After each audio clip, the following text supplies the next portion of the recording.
Tornado emergency for the northern half of the Kansas City metro area. At 4:09 p.m. Central Daylight Time, Doppler radar indicated 2 tornadic thunderstorms across the Kansas City area. One storm was located near Platte City, with the second along Interstate 70 in Leavenworth County. These storms have a history of producing tornadoes.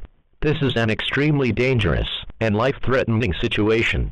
People in the path of these storms should seek shelter immediately.